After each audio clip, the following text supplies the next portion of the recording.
దేవునికి మహిమ కలుగునుగాక.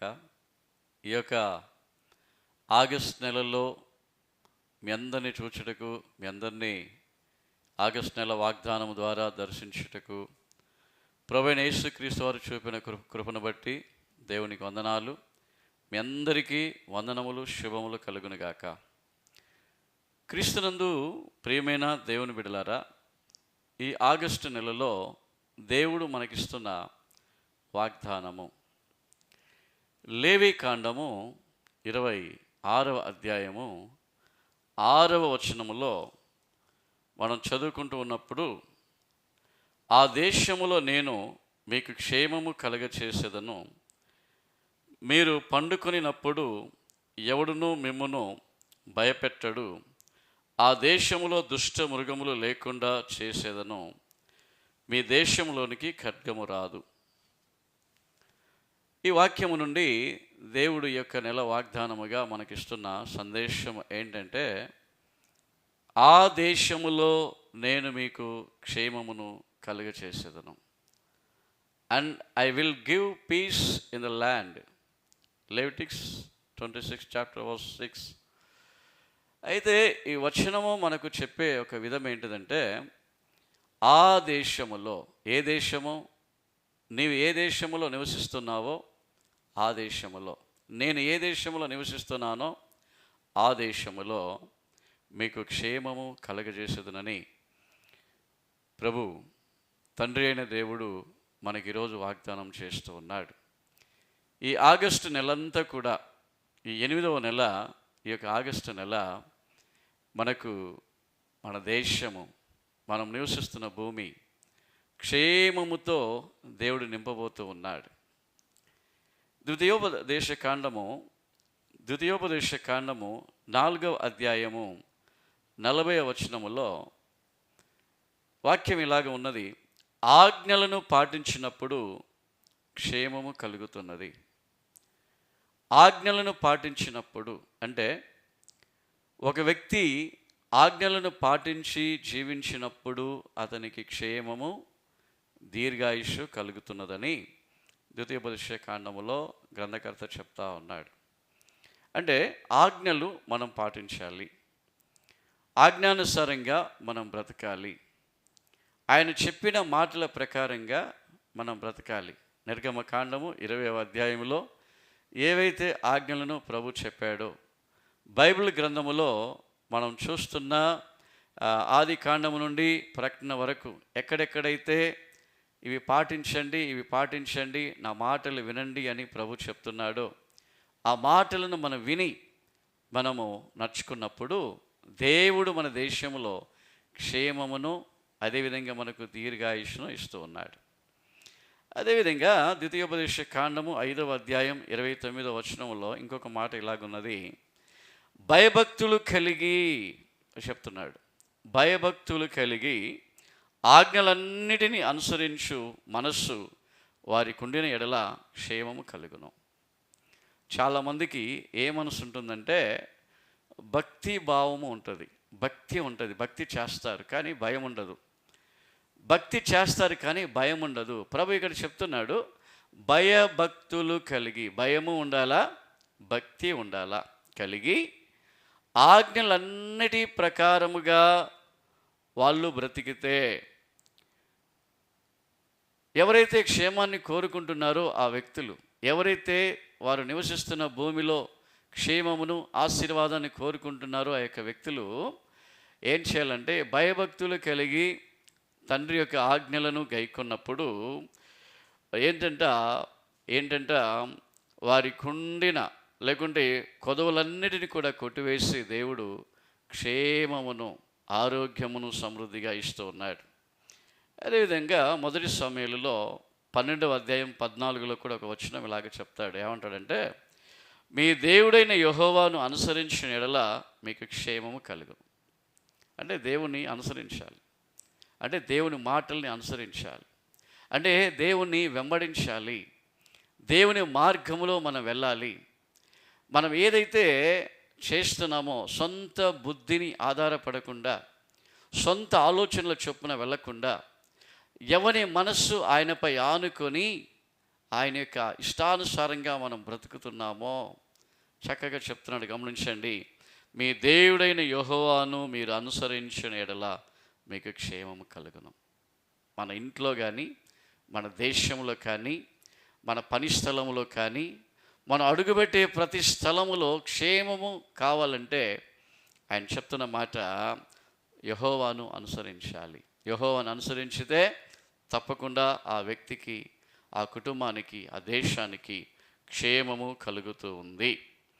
మాత్రమే కాదు, కీర్తనకారుడు చెప్తాడు 106వ కీర్తన 4వ వచనములో చక్కని అద్భుతమైన మాట, యెహోవా దేవుడు ఎవరినైతే ఏర్పరచుకున్నాడో వారికి క్షేమము కలుగుతుంది. ఎవరిని ఏర్పరచుకున్నాడో అంటే యెహోవా ఏర్పరచుకొనిన వారికి క్షేమము కలుగును. మనం చాలామంది దేవునికి ఐడియా చెప్తుంటాం, దేవునికి ఆలోచన చెప్తూ ఉంటాం. నేను అలాగే బ్రతకాలి, ఇలాగ బ్రతకాలి, ఇలాగ చేయాలి, ఇలాగ ఉండాలి. కాదు కాదు, దేవుడు చెప్తున్నాడు, యెహోవా ఎవరినైతే ఏర్పాటు చేసుకున్నాడో, you are chosen by God. నువ్వు దేవుని చేత ఏర్పాటు చేసుకోబడ్డ బిడ్డవి, నువ్వు దేవుని చేత ఏర్పాటు చేసుకోబడ్డ వ్యక్తివి. అయితే ఇక్కడ తెలుసుకోవాల్సింది ఏంటంటే, ఎవరైతే దేవుని చేత సెలెక్ట్ చేయబడ్డాడో, ఎవరైతే దేవుని చేత ఏర్పాటు చేయబడ్డాడో, ఎవరైతే దేవుని చేత నియమించబడ్డాడో ఆ వ్యక్తికి క్షేమము తప్పకుండా కలుగుతుంది. ఈ ఆగస్టు నెలలో మన ప్రార్థన ఇలాగ ఉండాలి, నేను దేవుని చేత ఏర్పాటు చేసుకోబడిన వ్యక్తిగా నేను ఉండాలి, దేవుని చేత నియమించబడ్డ వ్యక్తిగా నేను ఉండాలి. నా పనిలో, నా ఉద్యోగంలో నేను దేవుని చేత అపాయింట్ చేయబడాలి, నా పదవిలో నేను దేవుని చేత అపాయింట్ చేయబడాలి, నాకున్న ప్రతి పరిచర్యలో నేను దేవుని చేత ఎన్నుకోబడాలి అనే యొక్క నిర్ణయంతో మనం ప్రార్థన చేసే వ్యక్తులుగా ఉండాలని ఇక్కడ చెప్తున్నాడు. అందుకే యెహోవా ఏర్పరచుకొనిన వారికి క్షేమము కలుగుతుంది. అదేవిధంగా యెషయా గ్రంథములో 28:18 చెప్తాడు, ఆజ్ఞలను గైకొనిన ఎడల నీ క్షేమము నది వలె ఉంటుంది. చూడండి ఎంత అద్భుతమైన మాట, నది వలె క్షేమము నీకు ఉంటుంది. నువ్వు దేవుని ఆజ్ఞలను గైకుంటే నది వలె నీకు క్షేమము కలుగుతుంది. మాత్రమే కాదు, నీ నీతి సముద్ర తరంగముల కంటే గొప్పగా ఉంటుంది. నువ్వు ఆజ్ఞలను గైకుంటే నీ నీతి సముద్ర తరంగముల కంటే గొప్పగా ఉంటుందని చెప్తూ ఉన్నాడు. ప్రియులారా, మనం ఇక్కడ గమనించాల్సిన ఒక విషయం ఏంటంటే, ఆయన ఆజ్ఞలని మనం గైకొనాలి. చాలా క్లియర్గా పౌలు భక్తుడు కూడా చాలా క్లియర్గా చెప్తూ ఉన్నాడు, పేతురు చాలా క్లియర్గా చెప్తున్నాడు. అపోస్తుల కాలములో అపోస్తులు పరిచర్య చేస్తున్న కాలములో ప్రియులరా, క్రొత్త నిబంధన సంఘానికి ఇవ్వబడ్డ కొన్ని షరతులను మనం గమనిస్తే, కొన్ని ఆజ్ఞలను గమనిస్తే చెప్తాడు. అపోస్తుల కార్యం 15వ అధ్యాయంలో మనం చూస్తే, విగ్రహములకు అర్పించిన వాటిని, రక్తమును, గొంతు పిసికి చంపిన వాటిని, జారత్వమును విసర్జింపవలెను, వీటికి దూరముగా ఉండాలని చెప్తాడు.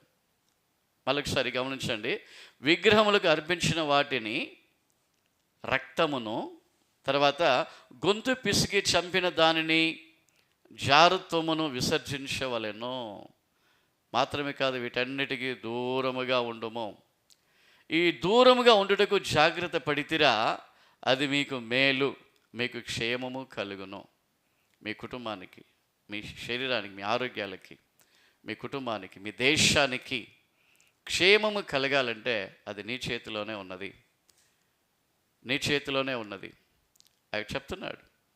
అద్భుతమైన మాటలను మనం గమనించి, బైబిల్ ఏం చెప్తుందో, వాక్యం ఏం చెప్తుందో, దేవుడు ఏం చెప్తున్నాడో వాటిని మనం అనుసరించితే మనకు క్షేమము కలుగుతుంది, మన దేశంలో క్షేమము కలుగుతుందని ఇక్కడ చెప్తా ఉన్నాడు.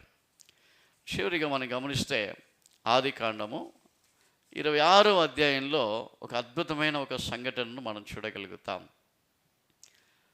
ఆదికాండము 26వ అధ్యాయంలో మనం గమనిస్తూ ఉన్నట్లయితే 2వ వచనములో దేవుడు ఇస్సాకుని పిలుస్తాడు. ఇస్సాకుని పిలిచి ఇస్సాకుని ఏమంటాడంటే, నేను నీతో చెప్పినది నీవు చేయమని చెప్తాడు. నేను నీతో చెప్పిన దేశములో నువ్వు నివసించాలి, నేను చెప్పిన స్థలములో నువ్వు నివసించాలి, నేను చెప్పిన స్థలములో నువ్వు ఉంటే నువ్వు హెచ్చించబడతావు, నువ్వు ఆస్వాదించబడతావని ఇస్సాకుతో మాట్లాడుతాడు దేవుడు.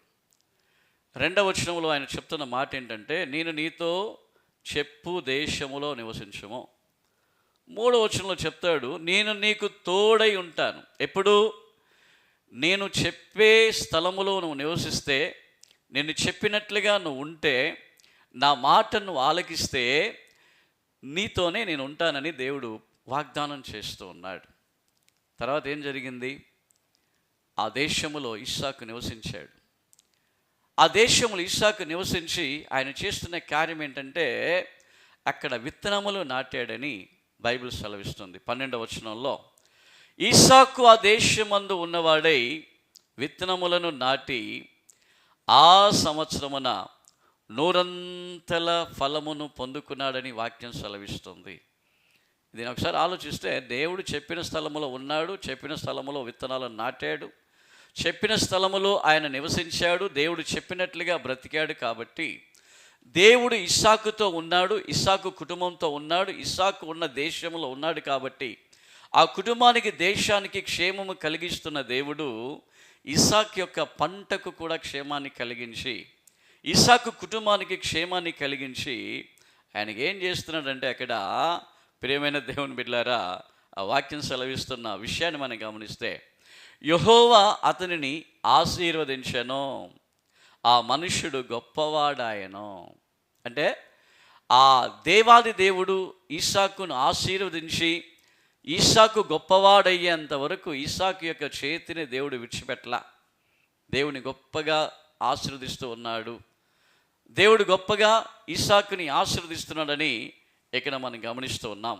13వ వచనం కూడా మీరు గమనిస్తే, అతడు మిక్కిలి గొప్పవాడగు వరకు క్రమక్రమముగా అభివృద్ధి పొందుచూ వచ్చాను.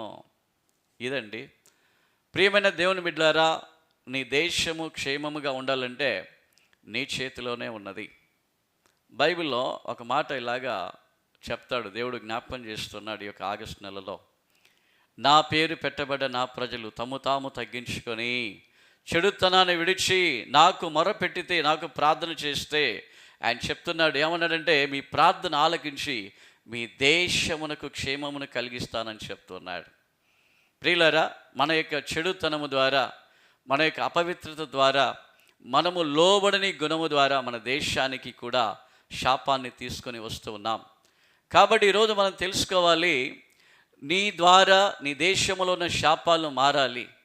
నీ ద్వారా, నా ద్వారా మన దేశంలో ఉన్న శాపాలు మారి మన దేశము క్షేమముగా ఉండాలి, మన దేశము ఆరోగ్యముగా ఉండాలి, మన దేశము స్వాతంత్ర్యముతో ఉండాలి, మన దేశము విడుదలతో ఉండాలి, మన దేశము చక్కగా అభివృద్ధి పదములోనికి నడవాలంటే ఈ దేశంలో ఉన్న ప్రతి పౌరుడు కూడా దేవుని ఆజ్ఞల ప్రకారంగా బ్రతికితే, దేవుని మాటల ప్రకారంగా జీవిస్తే ఆ దేశానికి క్షేమము కలుగుతున్నది.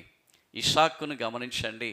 ఇస్సాకు దేవుని మాట విన్నాడు కాబట్టి ఇస్సాకుకు దేవుడు తోడుగా వచ్చాడు కాబట్టి దేవుడు ఇస్సాకును విడిచిపెట్టకుండా క్రమక్రమముగా అభివృద్ధి అయ్యేంత వరకు, గొప్ప స్థాయికి వచ్చేంత వరకు ఈ దేవుడు ఇస్సాకును విడిచిపెట్టలా.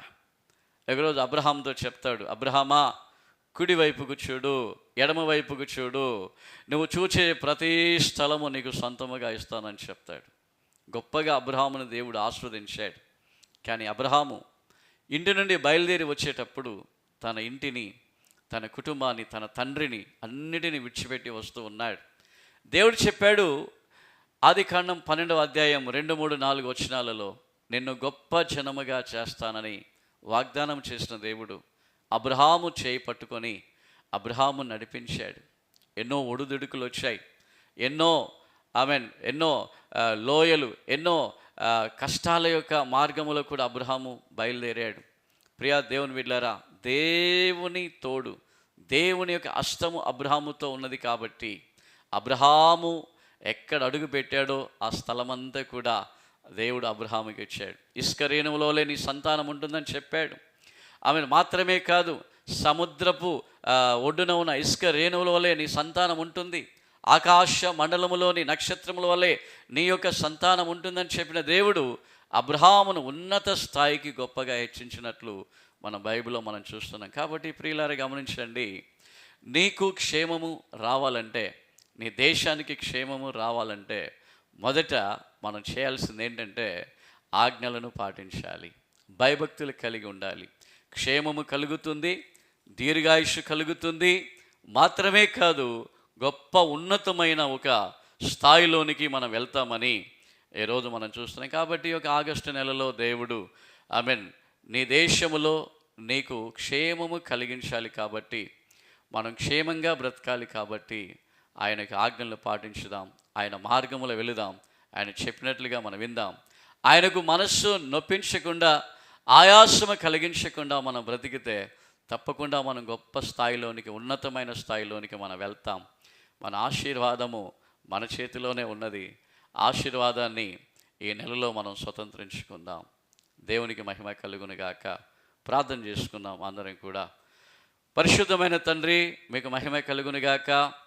ఈ యూట్యూబ్ ద్వారా మరి సందేశాన్ని వింటున్న ప్రతి బిడ్డలను మీ గాయాలకు అప్పగిస్తున్నాను. మీరు ఆశీర్వదించండి, దీవించండి, గొప్ప కార్యములు మీరు చేయుదురుగాక. ప్రభువా, ఈ నెల వాగ్దానములో, ఆగస్టు నెల వాగ్దానములో తండ్రి, ఆ దేశములో నేను మీకు క్షేమమును కలగజేసేదను అని చెప్పిన మాట ప్రకారముగా ప్రభువా, ఎవరైతే ఆజ్ఞలను పాటిస్తున్నారో, ఎవరైతే మీ మార్గములో వెళుతున్నారో, ఎవరైతే భయభక్తితో బ్రతుకుతున్నారో వాళ్ళందరినీ కూడా మీరు ఏర్పాటు చేసుకున్న బిడ్డలందరినీ కూడా తండ్రి మంచి మార్గములో నడిపించి ఆయుస్సును పొడిగించండి, ఆరోగ్యమునివ్వండి, క్షేమమునివ్వండి. వాళ్ళు చేస్తున్న పనులు, వ్యాపారాన్ని సమృద్ధిగా వర్ధిల్ల చేయండి. కాలు పెట్టిన స్థలము నీకు సొంతముగా ఇస్తానన్నావు, నువ్వు చూచు స్థలము నీకు సొంతముగా ఇస్తానన్నావు తండ్రి.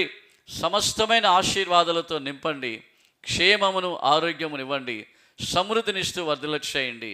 ఈ యొక్క ఆగస్టు నెల ఈ యొక్క ఆశీర్వాదమును, క్షేమమును, దీర్ఘాయుస్సును స్వతంత్రించుకున్న నెలగా ఈ ఆగస్టు నెల ఉండునుగాక.